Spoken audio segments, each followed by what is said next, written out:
সুপ্রিয় দর্শক, আসসালামু আলাইকুম। আশা করি সকলেই ভালো আছেন। রাজনগর এক্সপ্রেসের পক্ষ থেকে আপনাদের সকলকে স্বাগত। সুপ্রিয় দর্শক, আজ মেঘাচ্ছন্ন আকাশ, চারদিকে বইছে মৃদু বাতাস, মনোরম একটি পরিবেশ। তো এরকম একটি পরিবেশকে ক্যামেরাবন্দি করে রাখার লোভকে সামলাতে পারলাম না, তাই একটু ভিডিও করার সিদ্ধান্ত নিলাম। তো আমার এই ভিডিওটা কেমন হয় আপনারা অবশ্যই একটু কমেন্ট করে আমাকে জানাবেন।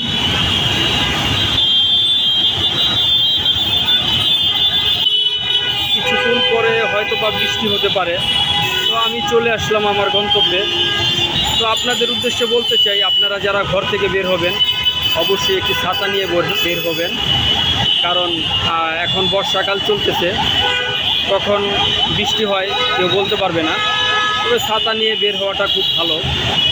আর চলাফেরার সাথে খুব সাবধানতা অবলম্বন করবেন, কারণ বৃষ্টিপাতের সাথে কখনো কখনো বজ্রপাতও হয়ে থাকে।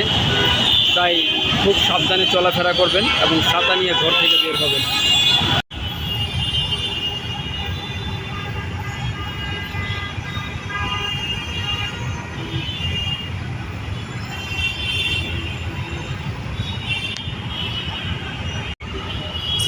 দর্শক, এখন আমরা প্রবেশ করলাম একটি পার্কে।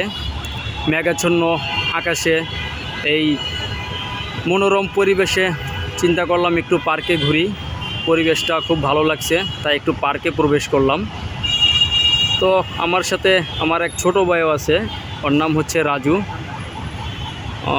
এই যে রাজু রাজু আসলে লজ্জা পাচ্ছে, ও ক্যামেরার সামনে আসতে চাচ্ছে না। তো দর্শক, আষাঢ় শ্রাবণ 2 মাস বর্ষাকাল।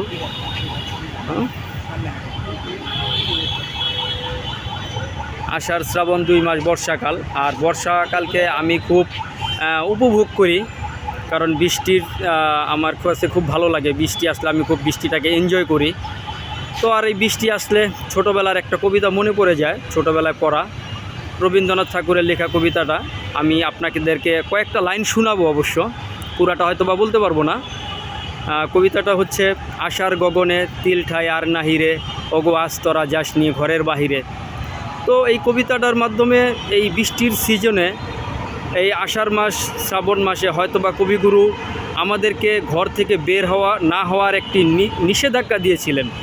তবে কেন সেই নিষেধাজ্ঞা দিয়েছিলেন হয়তো বা আমি তেমন ভালোভাবে বলতে পারবো না।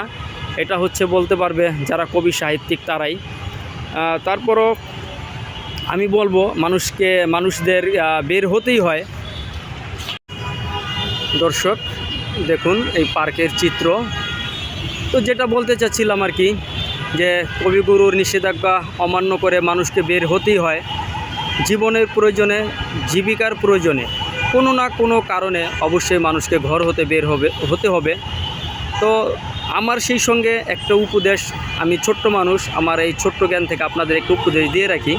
আপনারা যারাই বের হবেন তারা অবশ্যই একটা ছাতা নিয়ে বের হবেন এবং সাবধানতা অবলম্বন করবেন চলাফেরায়, কারণ বৃষ্টিপাতের সাথে বজ্রপাতও হয়ে থাকে। দর্শক, আমার ভিডিওটি কেমন হলো অবশ্যই কমেন্টে জানাবেন। তো পরবর্তীতে যেন ভালো ভালো আরও ভিডিও আপলোড দিতে পারি, সেজন্য দোয়া করবেন। ভালো থাকবেন, সুস্থ থাকবেন। আসসালামু আলাইকুম।